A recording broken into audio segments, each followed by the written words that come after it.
आपको आज ही इसका अनुभव हो जाएगा कि इस लीला के पीछे क्या क्या रहस्य है। अब देखो, वैसे सुनने जाए तो 5, 10, 15 मिनट में दामोदर लीला समाप्त हो जाएगी, लेकिन जब आचार्यों की लेखनी का सहारा हम लें, शिल प्रभुपाद जी के सिद्धांतों के साथ यदि इसे सुने, तब घंटों भर इसका रसास्वादन किया जा सकता है। सबसे पहले हमारे शास्त्रों की ये परिपाटी है, क्या? जब भी कोई भगवान की लीला कथा होती है तो उसका कारण सुनाया जाता है। अब देखो, राम कथा जब सुनते हो तो राम कथा में क्या आता है? राम कथा में आता है कि राम जी के अवतार के कारण, पहले अवतार के कारण और फिर राम कथा, कृष्ण के अवतार के कारण। तो मन में प्रश्न, अब देखो, मैं जब अमेरिका से भारत आने के लिए फ्लाइट में बैठा तो तुरंत मैंने भागवत खोला और मेरे मन में ये कीड़ा आ गया कि सबसे पहले भगवान ने दामोदर लीला क्यों की। और फिर निरंतर आकाश में बैठे बैठे मैंने इस पर विचार किया, भागवत को पढ़ा, और उनमें से 12 कारण, 12 रीजन, ये 12 कारण है कृष्ण के दामोदर लीला करने के पीछे। 12 कारण। बताइए, इस पर कौन, हमारे आचार्य न हो तो इतना कौन विचार करता है? कृष्ण ने दामोदर लीला की, इसके पीछे 12 कारण है। सबसे पहले हम ये 12 कारण सुनेंगे। कार्तिक मास है, दामोदर महीना चल रहा है, और इन बातों को याद रखना बहुत अच्छी बात होगी। यदि याद भी न रखा जाए तो इसको नोट करें, इसका स्मरण करें। तो भगवान श्री कृष्ण ने दामोदर लीला क्यों की? अब भला कोई किसी को ये अच्छा लगता है? दामोदर लीला में क्या भगवान दाम से बंध गए? ठीक है, मैं नाम नहीं लूंगा। हमारे भारत में किसी एक बहुत बड़े अभिनेता का लड़का बेचारा फंस गया था जेल में, पूरा भारत ऊपर ले लिया, सारे न्यूज़ चैनल, मीडिया, यहाँ वहाँ, बस 4-5 दिन में तो जैसे तैसे उस जेल में से बाहर निकाला गया। तो जितना बड़ा आदमी होता है वो बंधन नहीं चाहता, और कदाचित जाने अनजाने में बंधन आ जाए तो उससे वो छूटना चाहता है। लेकिन ये लीला ऐसी है जिसमें भगवान ने स्वतः बंधन स्वीकार किया है, और इस लीला को हमें कुछ गहराई से समझना है। तो सर्वप्रथम दामोदर लीला के 12 का 1 डजन, हमारे वहाँ डजन चलता है, तो 1 डजन कारण बताएंगे आपको दामोदर लीला के। और ये कारण कुछ हमने गुरुदेव के मुख से सुने हैं। जब मैं बैठा था यात्रा में तो वल्लभाचार्य की सुबोधिनी, क्योंकि वात्सल्य को यदि समझना है ना तो महाप्रभु वल्लभाचार्य के शरण में जाना पड़ेगा।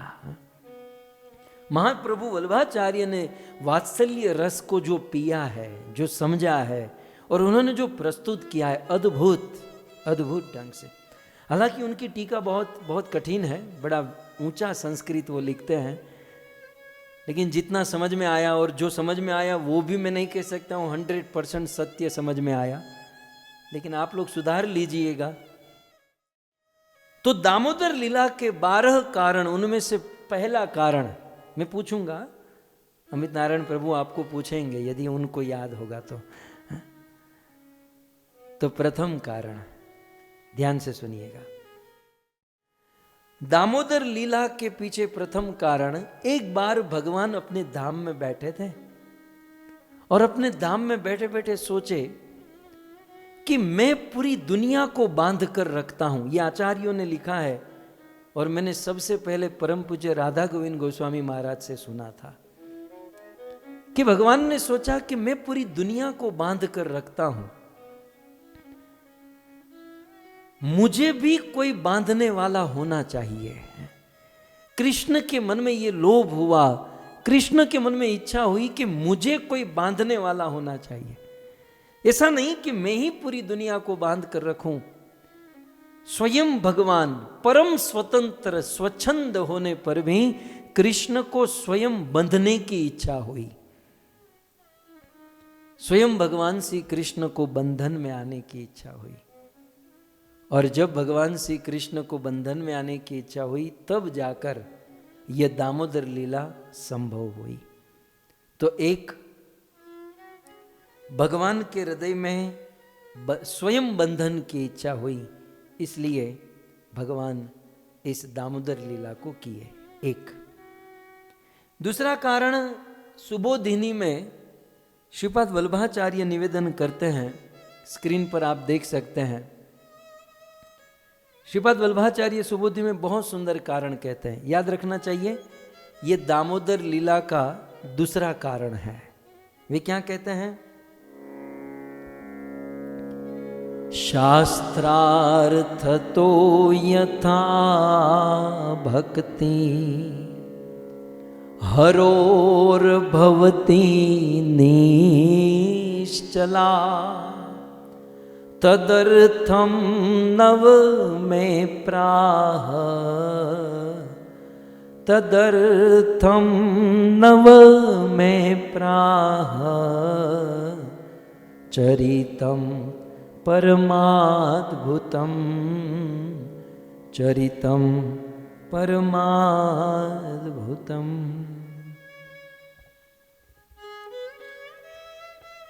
शास्त्रार्थो यथा भक्तिर्हरो। बहुत सुंदर। पहले तो एक बात समझिए, श्रीपाद वल्लभाचार्य जी कहते हैं कि शास्त्र अर्थ, तो शास्त्र के अर्थ को जितना समझोगे, जितना जानोगे, यथा उतना भक्तिर हरोर भवती, उतनी हरि में आपकी भक्ति प्रकट होगी, उतनी हरि में भक्ति आपकी बढ़ेगी। कई बार कुछ लोगों के मन में लगता है कि ये लाल गोविंद दास ने उपाड़ा लिया है, श्लोक बीच में रखते हैं और श्लोक रखकर फिर उसी के ऊपर समझाते हैं, रोज नए नए श्लोक। ये श्लोक की आवश्यकता क्यों है? मान लो मन में प्रश्न हो तो आज महाप्रभु वल्लभाचार्य इसका उत्तर देते हैं। वो कहते हैं शास्त्र अर्थ, तो वो कहते हैं कि शास्त्र का अर्थ है, जितना शास्त्र का अर्थ समझेंगे यथा उतना भक्तिर हरो भवती, उतना हरोर भक्तिर भवती, हरि में भक्ति उत्पन्न होगी या हरि में भक्ति बढ़ेगी। जितना हम शास्त्र समझते जाएंगे उतना भक्ति बढ़ती जाएगी। क्यों? क्योंकि शास्त्र क्या है? शास्त्र स्वयं भगवान है। और शास्त्र का अर्थ क्या है? शास्त्र का एकमात्र अर्थ भगवान कृष्ण है। सभी शास्त्रों के प्रतिपाद्य, सभी शास्त्रों के कंक्लूजन कृष्ण है। हम जितना शास्त्र को अधिक समझेंगे उतना कृष्ण को अधिक समझेंगे। अब सीधा सीधा तो कृष्ण को नहीं समझा जा सकता ना। कृष्ण को समझने की थ्योरी, सिस्टम, विधि ये है कि शास्त्र को समझे। तो ऐसे शब्द शास्त्र के अर्थ को यथा जितना हम समझेंगे उतना भक्तिर हरोर भवती, उतना हरि में भक्ति होगी। और वो भक्ति कैसी होगी? एक बात समझ लीजिए, शास्त्र को समझकर जो हरि में भक्ति होती है ना, वो भक्ति निश्चल होती है। कुछ लोग शास्त्र पढ़ते, सुनते, लिखते नहीं है, और बिना शास्त्र पढ़े लिखे सुने भक्ति हो सकती है, पॉसिबल है, लेकिन निश्चल भक्ति नहीं होगी। वल्लभाचार्य ने कमाल किया है भक्तों। एक बड़ा महत्वपूर्ण शब्द है कि निश्चल। निश्चल का अर्थ क्या है? निश्चल में थे नी निकाल दो, और चल माने चला, चला माने चंचला। बिना शास्त्र को पढ़े, सुने, लिखे, समझे भक्ति करेंगे तो वो भक्ति चला होगी। चला माने कभी भी चली जाएगी। जैसे होती है ना, कभी कभार मूड हुआ तो किया, नहीं हुआ तो नहीं किया। लेकिन शास्त्र के अर्थ को सुनकर, समझकर भक्ति करेंगे तो वो भक्ति कैसी होगी? निश्चला, निश्चल भक्ति होगी। माने अचल भक्ति, निश्चल, जो जीवन में कभी डिगेगी नहीं। अतः हमें प्रयास करना चाहिए कि भक्ति तो करते रहे, लेकिन भक्ति करते करते शास्त्र के अर्थ को समझते रहे। श्री चैतन्य महाप्रभु ने भक्ति के साधन बताए, उनमें से महासाधन है श्रवणम। और उस चैतन्य महाप्रभु के उस श्लोक पर टीका लिखते हुए रूप गोस्वामी ने कहा, श्रवण तो करना है, लेकिन कैसा श्रवण? भागवत अर्थास्वादनम। वही बात महाप्रभु वल्लभाचार्य कहते हैं, शास्त्र अर्थास्वादनम, अर्थ का आस्वादन करना है। सो शास्त्र के अर्थ को हम जितना आस्वादन करेंगे, जितना समझेंगे, जितना ये पढ़ेंगे लिखेंगे, उतना भक्ति बढ़ेगी। और कैसी भक्ति बढ़ेगी?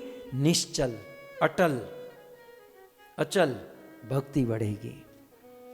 सो हमारा परम सौभाग्य है कि हम सब चैतन्य महाप्रभु और ऊपर से शिल प्रभुपाद की संस्था में। जानते हैं, शिल प्रभुपाद को लोग कहते थे ये इस्कॉन क्या है। वैसे इस्कॉन में बड़ी बड़ी हॉस्पिटल है, अन्न क्षेत्र है, बहुत कुछ इस्कॉन में बहुत कुछ है, लेकिन प्रभुपाद के नज़रिए से ISKCON is a teaching centre. मैंने ये इस्कॉन बनाया, इसका मूल उद्देश्य है टीचिंग, क्योंकि जब तक टीचिंग नहीं होगा, शास्त्र और उनके अर्थ नहीं पता होंगे, तब तक जीव डामाडोल होता रहेगा। इसलिए ज़्यादा से ज़्यादा हमें शास्त्र और उनके अर्थ को समझने का प्रयास करना चाहिए। तो ये तो हमने प्रथम लाइन बताई। इस श्लोक में दामोदर लीला का दूसरा कारण बता रहे हैं। पहला कारण तो आपने समझा कि भगवान मूढ़ी है, उनका मूड हो गया कि अपनी माया से पूरी दुनिया को बंधन में बांधता हूं, एक बार मुझे भी बंधन में बंधना है। क्या है ना, जब तक मैं बंधन में नहीं बंधूंगा तब तक जीवों के बंधन का जो एहसास है वो कर नहीं पाऊंगा। इसलिए स्वयं भगवान बंधना चाहे तो दामोदर लीला हो गई, कारण एक। कारण दूसरा, वल्लभाचार्य जी कहते हैं कि शास्त्र के अर्थ को जितना समझते हैं उतनी भक्ति बढ़ती है। तद अर्थ नव में प्राह। अब देखिए, तो फिर कुछ लोग कह सकते हैं हाँ हम तो शास्त्र बहुत पढ़ते हैं, शास्त्र बहुत लिखते हैं, लेकिन उन शास्त्र का अर्थ समझ में नहीं आता है, शास्त्र के अर्थ समझ में नहीं आते हैं। तो महाप्रभु वल्लभाचार्य कहते हैं कि तद अर्थ, शास्त्र के अर्थ को समझने के लिए नवमे प्राह, इस दशम स्कंद के नवम अध्याय में चरितम परम अद्भुतम, श्री सुखदेव गोस्वामी ने दामोदर लीला का परम अद्भुत चरित्र सुनाया। सो ये दामोदर लीला का दूसरा उद्देश्य, यदि कोई इस लीला को सुनता है तो वे शास्त्र के अर्थ को समझ पाता है। दामोदर लीला को आप जितना सुनोगे उतना हृदय प्योर होगा, समझ आएगी। और इस लीला की स्पेशलिटी, विशेषता क्या है? इस लीला को सुनने से आप शास्त्र में अन्य कोई भी लीला सुनोगे, कोई भी सिद्धांत आदि सुनोगे, तो उनका अर्थ आपको धीरे धीरे समझ में आता जाएगा। सो तद अर्थ माने शास्त्रस्य अर्थ, शास्त्र का अर्थ तो कृष्ण ही है, तो तद अर्थ, उस अर्थ को समझाने के लिए नवमे सुखदेव गोस्वामी ने इस नवम अध्याय में इस चरित्र का वर्णन किया। सो इस प्रकार से नवम अध्याय में दामोदर लीला का दूसरा कारण हम सब ने सुना। भक्तों, इस लीला को बार बार सुनते रहिए, ऐसा नहीं कार्तिक में सुनना है, दामोदर लीला को बारंबार सुनना चाहिए। इसे बारंबार सुनने से शास्त्र के अन्य अर्थ हमें समझ में आते हैं। आइए, अब दो कारण हो गए, याद रखिएगा। अमित नारायण प्रभु नोट कर रहे हैं, वो आपको पूछने वाले हैं। अब दामोदर लीला का तीसरा कारण है। तीसरा कारण क्या है वो भी वल्लभाचार्य जी सुबोधिनी में बताते हैं, आप देख सकते हैं नीचे श्लोक में।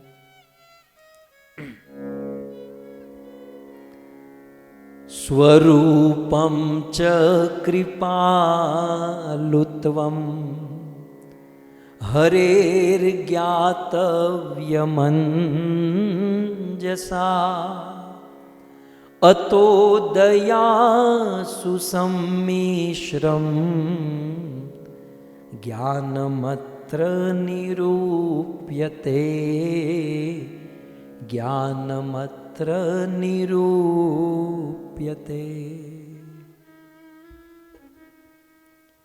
श्रीपाद वल्लभाचार्य सुबोधिनी में लिखते हैं कि भगवान अपना स्वरूप और अपनी कृपा का ज्ञान संसार के जीव को कराना चाहते हैं। देखिए, भगवान के बारे में तो सब कुछ जानना चाहिए, लेकिन सबसे पहले दो चीज अवश्य जाननी चाहिए।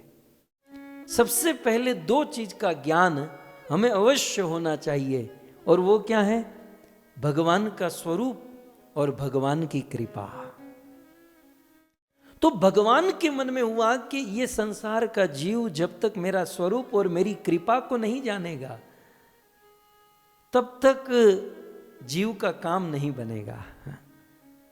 तो स्वयं भगवान श्री कृष्ण ने क्या किया? वल्लभाचार्य जी लिखते हैं, स्वरूपम च कृपालुत्वम, अपने स्वरूप और अपनी कृपालुता हरेर ज्ञातम अंजसा, अंजसा आसानी से संसार का जीव बड़ी आसानी से भगवान के स्वरूप और कृपा को समझ सके। अतो देयरफॉर, इसलिए दया सुसम्मिश्र, इसलिए दया करके भगवान श्री कृष्ण ने यहां पर दामोदर लीला प्रस्तुत कर दी। इस दामोदर लीला के द्वारा तो बहुत कुछ समझ में आएगा, लेकिन सबसे विशेष भगवान का स्वरूप और भगवान की कृपालुता, भगवान की दयालुता, ये पूर्ण रूप से समझ में आ जाएगी। और अंजसा, इस वैसे भगवान के स्वरूप को समझना मुश्किल है, भगवान श्री कृष्ण की कृपा को समझना भी बड़ा कठिन है, परंतु यदि दामोदर लीला सुनेंगे तो अंजसा बड़ी आसानी से हम इसे समझ सकते हैं, और भगवान की इस कृपालुता और भगवान के स्वरूप को सुनकर हम भक्ति की ओर अग्रसर हो सकते हैं। और इसके ज्वलंत प्रमाण कथा बोलने वाले स्वयं सुखदेव गोस्वामी ही तो है। सुखदेव गोस्वामी ब्रह्म समाधि में स्थित थे, वो ब्रह्मानंद का आनंद ले रहे थे, उनको भक्ति से प्रेम से कोई मतलब नहीं था, लेकिन सुखदेव के कान में दो चीज गई, कृष्ण का स्वरूप और कृष्ण की कृपालुता।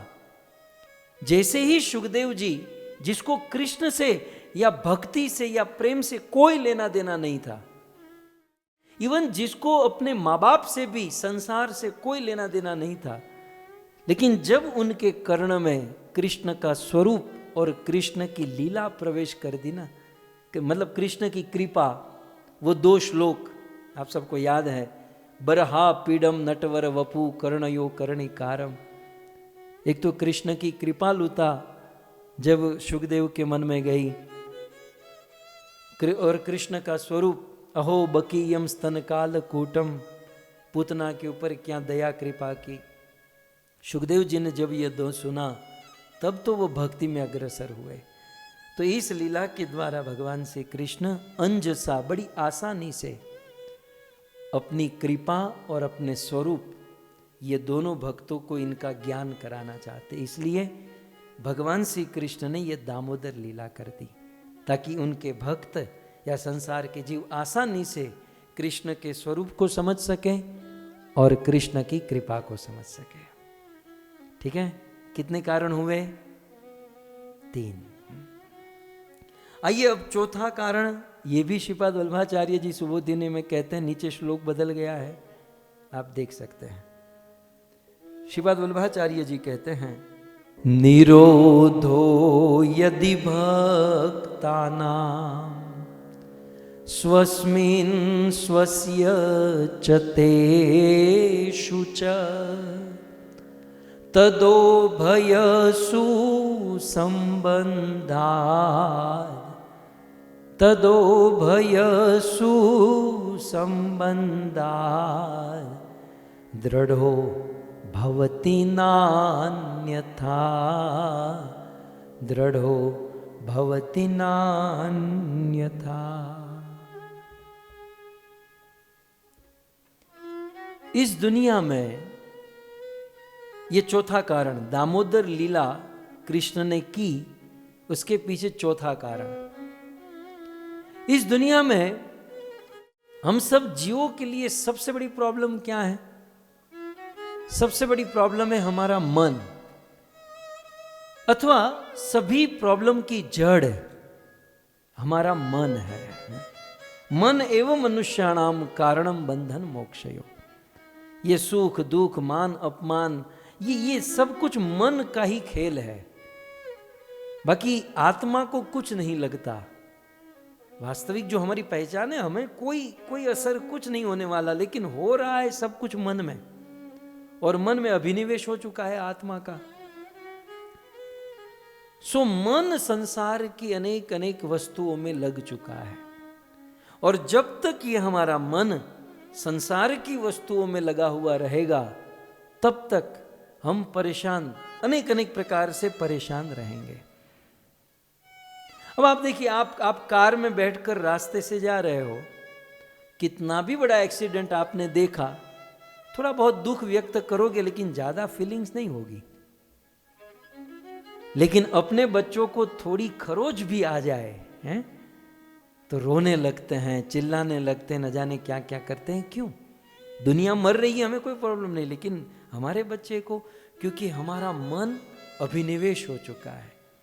ये मेरा है, और मेरे में राग, पराये में द्वेष। तो ये सब जगत का ज्ञान है। जब तक हमारा मन इस राग द्वेष से मुक्त नहीं होगा, अहम मनान ममता से मुक्त नहीं होगा, तब तक काम नहीं बनेगा। तब वल्लभाचार्य कहते हैं कि मन को संसार की वस्तु से निरोध करना, मतलब संसार से अवरोध, संसार से हटा लेना और भक्ति में लगाना, कृष्ण में लगाना ही सबसे बड़ी बात है। सो निरोधो यदि भक्ता नाम, यदि किसी भक्त को अपने मन को संसार से हटाना है, हटाना ही है ना भाई, कि नहीं? निरोधो, निरोध शब्द का अर्थ मैंने आपको बताया। निरोध शब्द का अर्थ है मन को संसार से हटा देना। तो निरोधो यदि भक्ता नाम, यदि किसी डिवोटी को, भक्त को अपने मन को संसार से हटाना है और स्वस्मिन स्वस्य च तेषु च, और उस मन को भगवान श्री कृष्ण में लगाना है, तो एक चीज भगवान ने सोचा, तो एक चीज करनी होगी। क्या कहते हैं दूसरी लाइन में? तदो उभयम सुसंबंध। उभय, ये दो चीज क्या है? मन को संसार से हटाना, और उस मन को केवल संसार से हटाना महत्वपूर्ण नहीं है। इस दुनिया में कई सारे ऐसे योगी हैं जो मन को रोक लेते हैं, मन को संसार से हटा लेते हैं, मन को स्टॉप कर लेते हैं। ये कोई बहुत बड़ी सिद्धि नहीं है, कुछ हद तक ठीक है। दो चीज करनी होगी, मन को संसार से हटाना है और उसे भगवान में लगाना है। तो यहां कहते हैं तदो उभयम, ये दोनों चीज यदि किसी को करना है तो दामोदर लीला का श्रवण करना चाहिए। इस दामोदर लीला का श्रवण करने से मन संसार से हटेगा और भगवान में दृढ़ हो जाएगा। और इसीलिए भगवान श्री कृष्ण ने यह दामोदर लीला की, ताकि ये दोनों कार्य भक्त के जीवन में हो सके। ठीक है, कितने हुए भाई? आप ऐसे इशारा तो करो कम से कम, मुझे आप सब दिखाई दे रहे हो। 4 कारण हुए। ओके, अब 5वां कारण। 5वां कारण, इस दामोदर लीला के द्वारा भगवान श्री कृष्ण एक चीज बताना चाहते हैं। भगवान को भी होता है ना थोड़ा अपना गुरु, अपना थोड़ा सा गौरव तो होता ही है।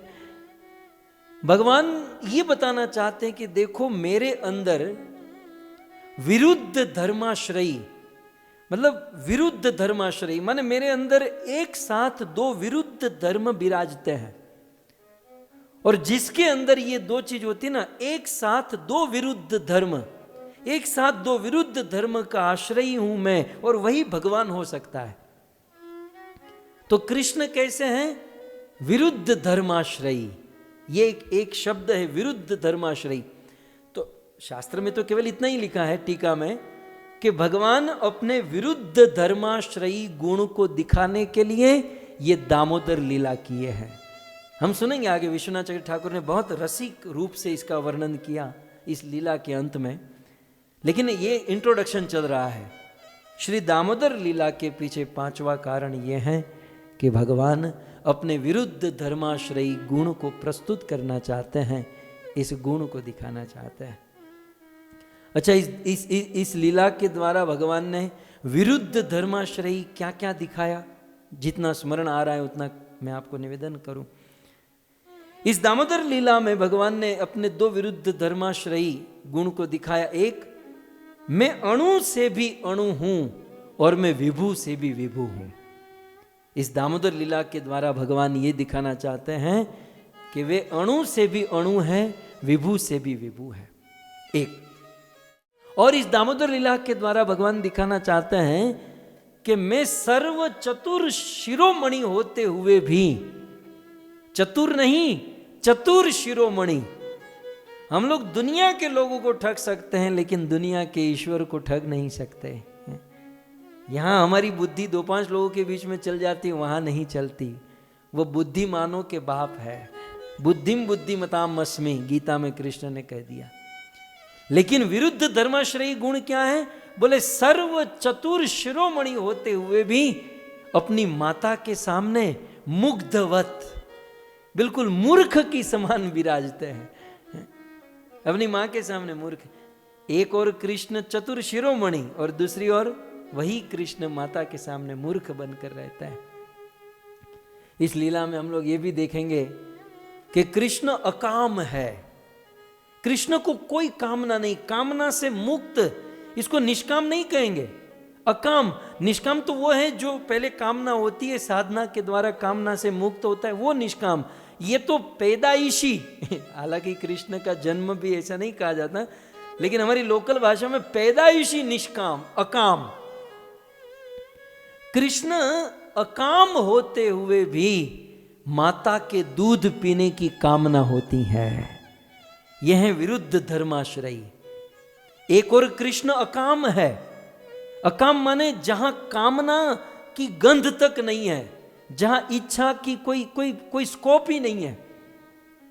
लेकिन वही कृष्ण को कामना भी होती है। दूध पीने की कामना हुई, मां का दूध पीना चाहता हूं इसलिए रोने लगे। तो दो विरुद्ध धर्माश्रयी गुण हुए ना। एक और अकाम है और दूसरी ओर दूध पीने की कामना है। अच्छा, आगे एक और कृष्ण उदार, दानी। कृष्ण कितने उदार है, कृष्ण कितने बड़े दानी है? सुदामा एक मुट्ठी चावल लेकर आए तो उसे सोने की द्वारिका ही दे दी। विभीषण जी ने मात्र प्रणाम किया तो राम जी ने पूरी लंका ही दे दी। कितने उदार शिरोमणि, दानी शिरोमणि है भगवान श्री कृष्ण। लेकिन वही कृष्ण इतने बड़े दानी होकर भी उसे लोभ हो गया। किसका लोभ हुआ? बोले दूध पीने का लोभ हो गया। अब यही कृष्ण गीता में कहते लोभ नहीं करना चाहिए, लोभ नरक का द्वार है। लेकिन इस दामोदर लीला में खुद को इतना लोभ हुआ, इतना लोभ हुआ। सो दो विरुद्ध धर्माश्रयी जो है ना, ये गुण दामोदर लीला में अधिक रूप से पाया गया है कि उदार होते हुए भी कृष्ण को दूध पीने का लोभ हुआ। कृष्ण को कभी क्रोध नहीं होता। आप ध्यान से सुनिएगा, भगवान विष्णु क्रोध कर लेते हैं, लेकिन कृष्ण को तो प्रेम के अलावा कुछ टाइम ही नहीं है। प्रेम प्रेम और प्रेम, वो प्रेम की मूर्ति है। इसको क्रोध नहीं, इसको अक्रोध परमानंद कहा जाता है। लेकिन अक्रोध होते हुए भी इस लीला में कृष्ण को भयंकर क्रोध हुआ। भयंकर क्रोध, मटका ही फोड़ दिया। विरुद्ध धर्माश्रय। एक और कृष्ण अक्रोध है और दूसरी ओर वही कृष्ण क्रोध करते हैं। विरुद्ध धर्माश्रयी गुण। जो कृष्ण कहते हैं काम क्रोध नरक के द्वार हैं, त्रिविद्य नरकस्य इदम, उस कृष्ण को यहां पर क्रोध होते हुए देखा गया। इतना ही नहीं, कृष्ण को भागवत के ओपनिंग में ही क्या कहा गया? जन्मादस्य यतोनु आदितरत चार्थेषु भिज्ञ स्वराट। भागवत जड़ी पुकारते हुए भागवत के प्रारंभ में श्री व्यास देव ने लिखा स्वराट। कृष्ण कैसे हैं? बोले स्वराट, स्वतंत्र है कृष्ण। एक और कृष्ण परम स्वतंत्र न सिर पर कोई, जो पूरे करोड़ों करोड़ों ब्रह्मांड का बादशाह, लेकिन दूसरी ओर वही परम स्वतंत्र ईश्वर माता के हाथों से बंध जाता है। एक और स्वतंत्र, वेद शास्त्र नेति नेति कहते हैं कि भाई यहां हमारी ये इतने स्वतंत्र है, लेकिन दूसरी ओर वही कृष्ण मां के हाथ से बंध जाते हैं। विरुद्ध धर्माश्रयी, देखो ये भगवान के गुण है।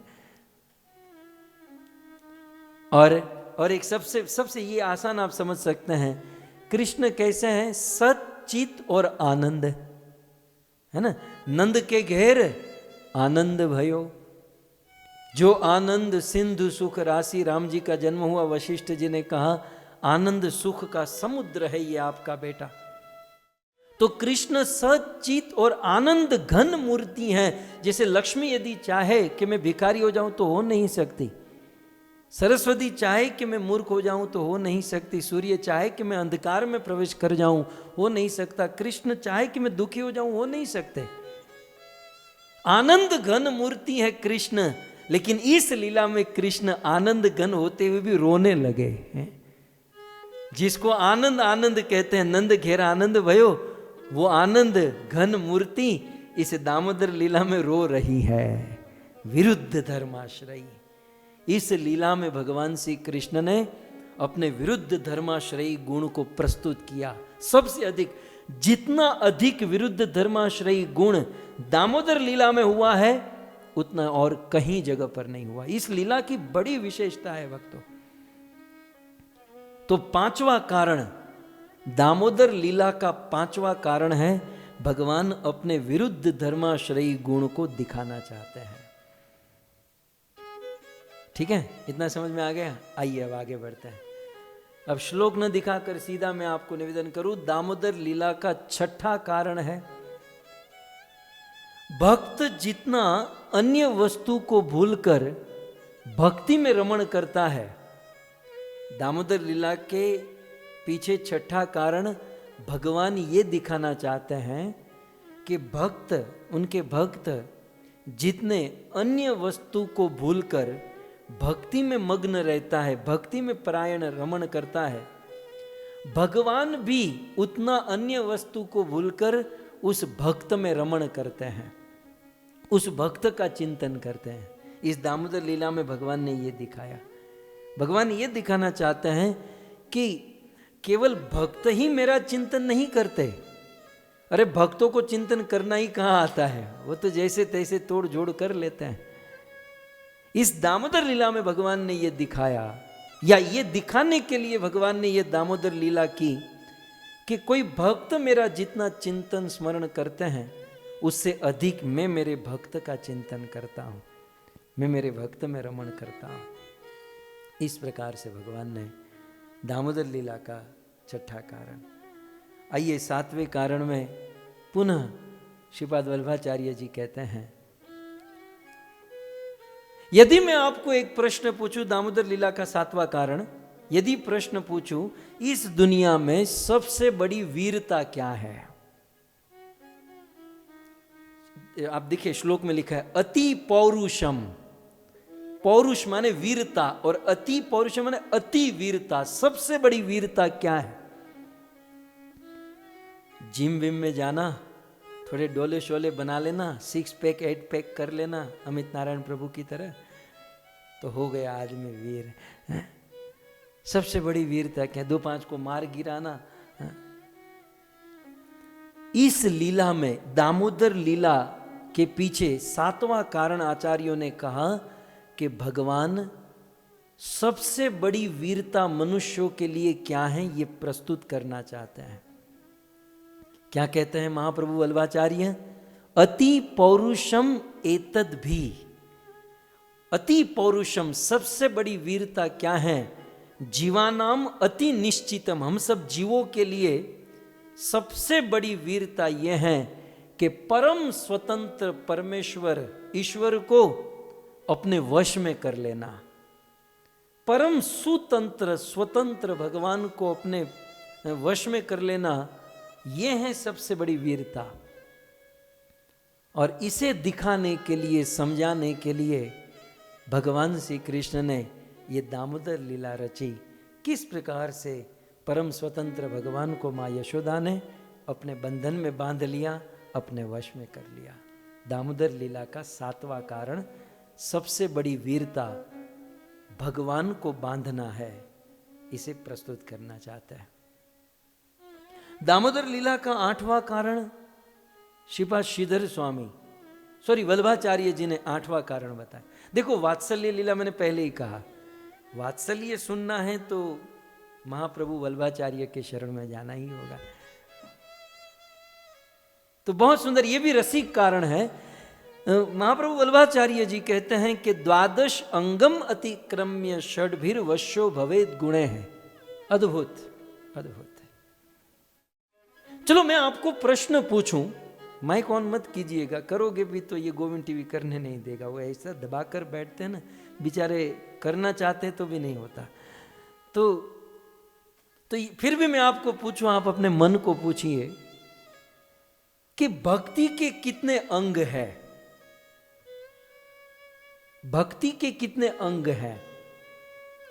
भक्ति तो हम सब करते हैं, लेकिन साधन भक्ति के या भक्ति के अंग कितने? तो अन्य अन्य आचार्यों ने भक्ति के भिन्न भिन्न अंगों का वर्णन किया है। श्री चैतन्य महाप्रभु ने क्या कहा? भक्ति के अंग कितने हैं? महाप्रभु ने कहा 5। चैतन्य महाप्रभु की दृष्टि से भक्ति के 5 अंग हैं।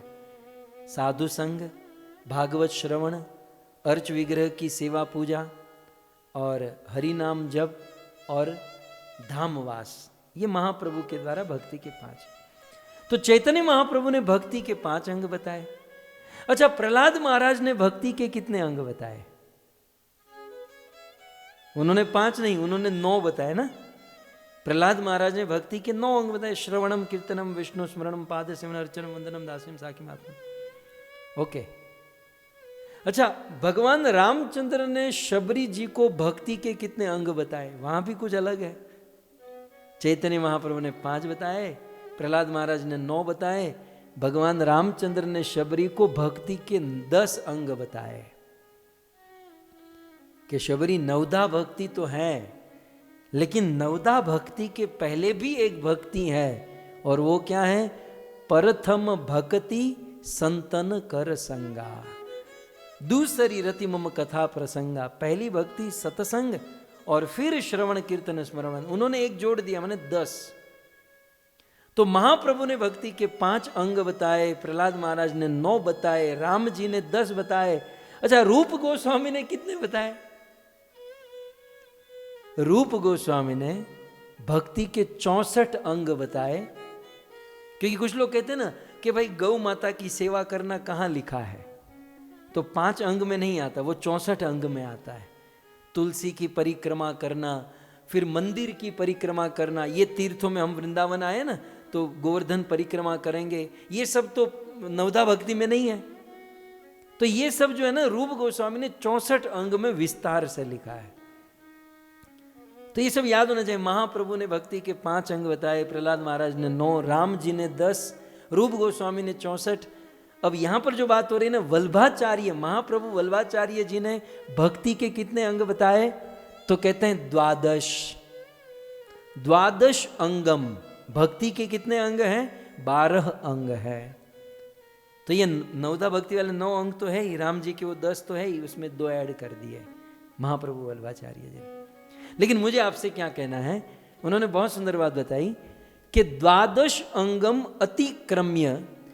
यदि हम ऐसा सोचे कि हम भक्ति के 5 अंग, 9 अंग, 64 अंग, 12 अंग, 10 अंग की जो भी अंग है, श्रवण कीर्तन आदि, हम सोचे कि 12 अंगम, ये भक्ति के इन अंगों के द्वारा भगवान बंध जाएंगे, तो ये ख्याल में कभी मत रहना। मैं बहुत माला जपूंगी, भगवान बंध जाएंगे। मैं बहुत कथा सुनूंगी, भगवान नहीं। वल्लभाचार्य जी क्या कहते हैं? 12 अंगम अतिक्रम्य। ये हमारे भक्ति के अंगों से भगवान बंधते नहीं है, जैसे माँ यशोदा ने कृष्ण को बांधा ना, वैसे भगवान हमारी इन विधि भक्ति के अंगों से भगवान नहीं बंधेंगे। तो कैसे बंधेंगे? अतिक्रम्य, उसका अतिक्रमण करके षड्भीर वश्यो भवेद गुणे, भगवान वश में हो गए षड्भीर गुणे। भगवान के अंदर जो 6 गुण है ना, वो भगवान के वो 6 गुण के द्वारा बंधन में आएंगे, न कि हमारी इस भक्ति के अंगों के द्वारा। भक्ति तो करनी है, भक्ति हम करेंगे, लेकिन केवल भक्ति से भगवान वश में नहीं होते। भगवान वश में होते उनके अंदर 6 गुण हैं, और उन 6 गुण में एक गुण है कृपा। तो षड्भीर वश्यो भवेद गुणे, भगवान ये षड्भीर माने 6 गुण, और 6 गुण में भी जो कृपा का गुण है, उस कृपा के कारण भगवान वश में आते हैं। यह बताने के लिए भगवान ने यह दामोदर लीला रची। इस दामोदर लीला में हम सुनेंगे यशोदा थक गई, पूरा गोकुल थक गया, लेकिन वो लड़का बंधने का नाम नहीं ले रहा था, लड़का बंध नहीं रहा था। लेकिन उस कृष्ण में से कृपा शक्ति जब उदित हुई, जब कृपा आसित स्वबंधने, उस कृपा शक्ति के द्वारा भगवान बंधन में आ गए, न तो ये विधि विधान के द्वारा। यशोदा का प्रयास देखकर कृपा शक्ति प्रकट हुई और कृष्ण बंधन में। तो यहां पर यही कहते हैं कि द्वादश अंग नहीं, परंतु अपने गुण के वश में आकर भगवान बंध जाते हैं। तो इस प्रकार कितने कारण हुए? 8। 8 कारण हुए। आइए अब 9वां कारण हम देखते हैं। श्रीपाद श्रीधर स्वामी बहुत सुंदर 9वां कारण बताते हैं। बोले ये जो दामोदर लीला है ना, इसके पहले माटी खाने की लीला हुई थी। कृष्ण ने माटी खाई और माँ यशोदा कृष्ण के पास गई, माटी खाई लाला? बोले नहीं खाई। तो दिखा मुख, कृष्ण ने अपना मुख दिखाया, और कृष्ण के मुख में यशोदा ने करोड़ों करोड़ों ब्रह्मांड का दर्शन किया। और जब यशोदा ने देखा तो कुछ समय के लिए माँ यशोदा मूर्छा में पड़ गई, सोच में पड़ गई कि ये लड़का है मेरा कि कोई और है। तो श्रीधर स्वामी कहते हैं कि बंधन द्वय उंगलिया पूर्त्या पूर्णताम अन्वदर्शयत। भगवान ने उस मुख में ब्रह्मांड को दिखाकर और बंधनम द्वय अंगुलिया अपूर्त्या, 2 उंगली के द्वारा न बंध कर, भगवान नहीं बंध रहे थे, भगवान ने अपनी पूर्णता का दर्शन करवाया। अर्थात मैं पूर्ण हूं। कोई कहे कि कोई मुझे बांध सकता है, ऐसा नहीं, मैं पूर्ण हूं। मैं मेरे मुख में ब्रह्मांड भी रख सकता हूं, और तुम लोग चाहो भी तो मुझे बांध नहीं सकते, क्योंकि 2 उंगली कम पड़ रही थी। तो बंधनम द्वय उंगलियां अपूर्तिया पूर्णताम अन्वदर्शयत। इस लीला के द्वारा 2 उंगली कम रह रही थी, कृष्ण बंध नहीं रहे थे। इसके द्वारा वो कृष्ण प्रस्तुत करना चाहते हैं कि मैं पूर्ण हूं, आप लोग अपूर्ण है। आप लोग को रस्सी से बांधेंगे तो बंध जाएंगे, लेकिन पूर्ण को नहीं बांध पाएंगे। एक और इसी के साथ श्रीधर स्वामी ने जो अभी मैंने कथा बताई, 10वां कारण बताया, तद अनु आश्रितम विश्वम दृष्टा विस्मित चेतसा, कि माँ यशोदा कृष्ण के मुख में विश्व रूप देखकर मूर्छित हो गई थी, और माँ यशोदा को वो पसंद नहीं आया, तो तुरंत भगवान श्री कृष्ण यशोदा के हाथों में बंध गए, ताकि माँ यशोदा का वह वात्सल्य भाव, कृष्ण के प्रति वह भाव, वह प्रेम बरकरार रहे। इस प्रकार से 10 कारण आपके सामने हमने प्रस्तुत किए। दामोदर लीला में भगवान श्री कृष्ण यह लीला के द्वारा और एक चीज प्रस्तुत करना चाहते हैं। इस लीला के पीछे 11वां कारण क्या है? श्रीधर स्वामी कहते हैं कि भगवान श्री कृष्ण इस लीला के द्वारा बताना चाहते हैं कि मैं जादू टोने टोटके आदि से प्रसन्न नहीं होता, जादू टोने टोटके आदि से मैं प्राप्त नहीं होता। इस संसार में आजकल ये बहुत चल रहा है, मंत्र मार दो, सिर पर ये घुमा दो, वो घुमा दो, ये खिला दो, ये पिला दो, बहुत कुछ चल रहा है। तो जादू टोने टोटके आदि से मैं प्राप्त नहीं होता, प्रसन्न नहीं होता। मुझे यदि प्राप्त करना है तो दो चीज चाहिए, मेरे भक्त का प्रयास और मेरी कृपा। That's it. भगवान प्रयास से मिलते हैं और अपनी कृपा से प्राप्त होते हैं, अन्य और कोई चीज से भगवान नहीं मिलते। ये गुरु भी, हमारे जो सदगुरु है, वो भी हमें एक सपोर्ट, सर्टन लेवल तक सपोर्ट दे सकते हैं, हमें ज्ञात करा सकते हैं, हमें आगे बढ़ा सकते हैं। बाकी मेहनत तो हमें ही करनी पड़ेगी, प्रयास तो हमको ही करना पड़ेगा। इस लीला के द्वारा भगवान ये दिखाना चाहते हैं। माँ यशोदा ने कितना प्रयास किया, तो माँ यशोदा का प्रयास और कृष्ण की कृपा जब ये दोनों मिल गई, भगवान कृष्ण बंध गए। सो ये दिखाना चाहते हैं भगवान कि मैं प्रयास करने से मिलता हूं। और फिर इस दामोदर लीला के पीछे 10वां कारण, इस लीला में भगवान अपनी भक्त वश्यता दिखाना चाहते हैं। सबसे बड़ी बात, इस दामोदर लीला के पीछे सबसे बड़ा कारण, 12वां कारण जो सबसे बड़ा है, जो हमने सुना भी दामोदर अष्टकम में, इति दृक् स्वलीला भी आनंद कुंडे। इस लीला के द्वारा भगवान स्वयं आनंद कुंड में निमज्जन होते हैं और अपने भक्तों को भी करते हैं, ये तो है ही। लेकिन स्वघोषम निमज्जनतम आख्यापयंतम, भगवान एक चीज दर्शाना चाहते हैं, आख्यापयंतम, कुछ दिखाना चाहते हैं। क्या? तदीयेशिताज्ञेषु भक्तेर्जितत्वम। भगवान क्या दिखाना चाहते हैं? भक्तेर्जितत्वम, भक्ति के द्वारा मुझे जीत लिया जा सकता है, मैं भक्त के वश में हो जाता हूं। अपनी भक्त वश्यता भगवान इस लीला के द्वारा प्रस्तुत करना चाहते हैं। तो इस प्रकार यह 12 कारण जिससे भगवान श्री कृष्ण ये दामोदर लीला किए,